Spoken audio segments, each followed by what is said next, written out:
গীত সঙ্গীতার সবচেয়ে শক্তিশালী প্রার্থনা আজ আমি তোমাদের কাছে করব।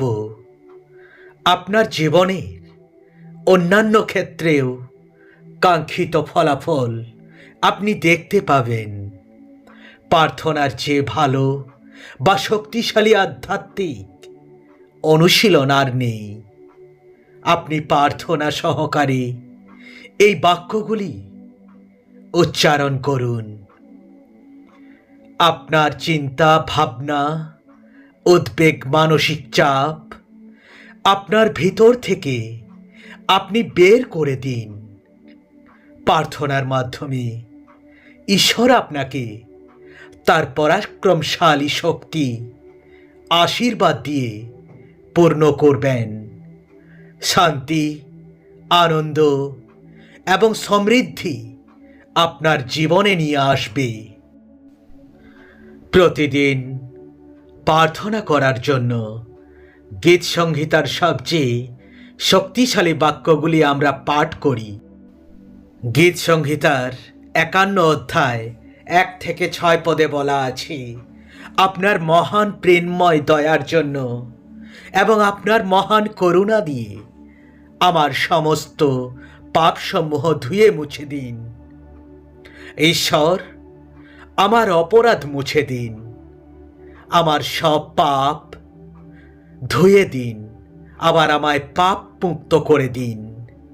আমি জানি আমি পাপ করেছি। সব সময় আমি সেই সব পাপ দেখতে পাই, যে সব কাজকে আপনি গর্হিত বলেন সেই সব কাজেই আমি করেছি। ঈশ্বর, আপনি সেই পরম এক, যার বিরুদ্ধে আমি পাপ করেছি। এই সব কথা আমি স্বীকার করেছি, যাতে মানুষ বোঝে আমি ভুল, কিন্তু আপনি সঠিক। আপনার সব সিদ্ধান্ত যথাযথ নিরপেক্ষ।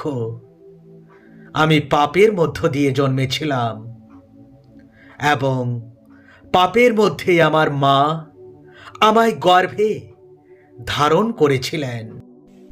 গীত সংহিতা ১৩৯ ১ থেকে ৪ পদে বলা আছে, প্রভু, আপনি আমায় পরীক্ষা করেছেন। আমার সম্পর্কে আপনি সবই জানেন। আমি কখন বসি এবং কখন উঠি আপনি তাও জানেন। বহুদূর থেকেই আপনি আমার চিন্তা ভাবনা জানতে পারেন। প্রভু, আমি কোথায় যাই এবং আমি কোথায় শুই তাও আপনি জানেন। আমি যা করি তার সবেই আপনি জানেন। প্রভু, আমি কিছু বলার আগেই আপনি বুঝে যান আমি কি বলতে চাই।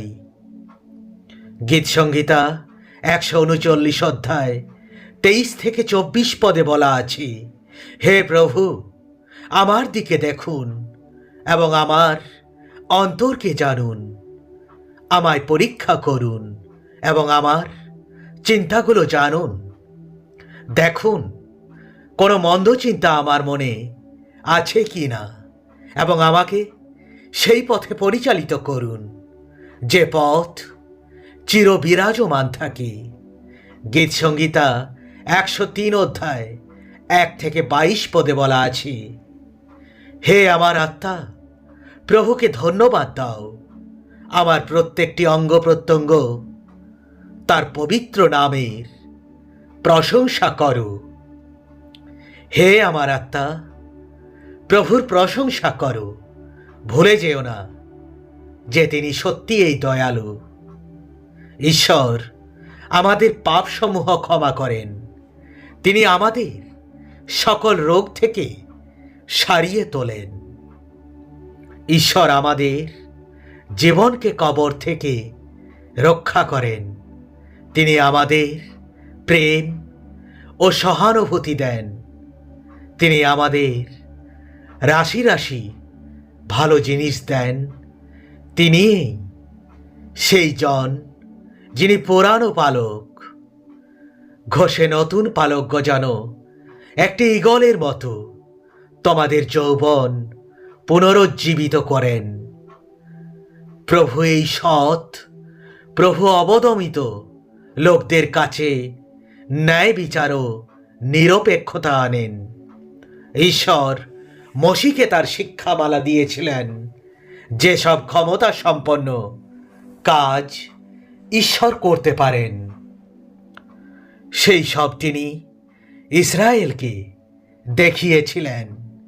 প্রভু দয়ালু এবং ক্ষমতাশীল, ঈশ্বর ধৈর্যশীল এবং প্রেমময়। প্রভু সবসময় আমাদের সমালোচনা করেন না। প্রভু সর্বদা আমাদের উপর ক্রুদ্ধ থাকেন না। আমরা ঈশ্বরের বিরুদ্ধে পাপ করেছিলাম, কিন্তু প্রাপ্য শাস্তি তিনি আমাদের দেন না। যেমন করে পৃথিবীর উপরে আকাশ বিস্তৃত হয়ে আছে, তেমনি ঈশ্বরের অনুগামীদের ওপরে ঈশ্বরের প্রেম পরিব্যাপ্ত হয়ে আছে। পূর্ব যেমন পশ্চিমের থেকে বিচ্ছিন্ন, তেমন করে ঈশ্বর আমাদের কাছ থেকে আমাদের পাপকে বিচ্ছিন্ন করে নিয়ে গেছেন। পিতা যেমন পুত্রের প্রতি দয়াময়, তেমনি প্রভুও তার অনুগামীদের প্রতি দয়ালু। ঈশ্বর আমাদের সম্পর্কে সব কিছুই জানেন। ঈশ্বর জানেন যে আমরা ধুলো থেকে সৃষ্টি হয়েছি। ঈশ্বর জানেন আমাদের জীবন ঘাসের মতো অত্যন্ত সংক্ষিপ্ত। ঈশ্বর জানেন আমরা ক্ষুদ্র ক্ষুদ্র বুনো ফুলের মতো। সেই সব ফুল খুব তাড়াতাড়ি জন্মায়, তারপর উত্তপ্ত বাতাস বইলেই সেই সব ফুল ঝরে পড়ে। আবার তুমি বলতেও পারবে না সেই সব ফুল কোথায় জন্মেছিল। কিন্তু প্রভু তার অনুগামীদের প্রতি সব সময়ই স্নেহশীল। তিনি চিরদিনেই তার অনুগামীদের ভালোবাসেন। ঈশ্বর তার সন্তানদের প্রতি এবং সন্তানদের সন্তানের প্রতিও ভালো ব্যবহার করেন।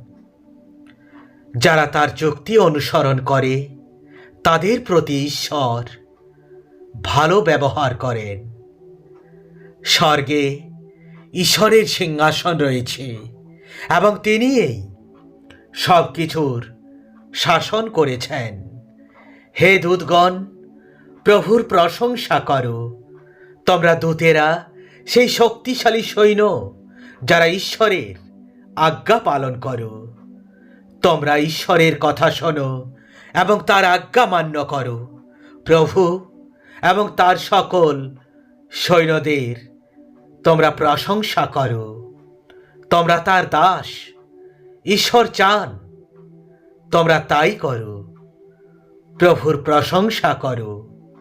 তার রাজ্যের প্রতিটি জায়গায় তার সব কাজগুলিকে প্রশংসা করো।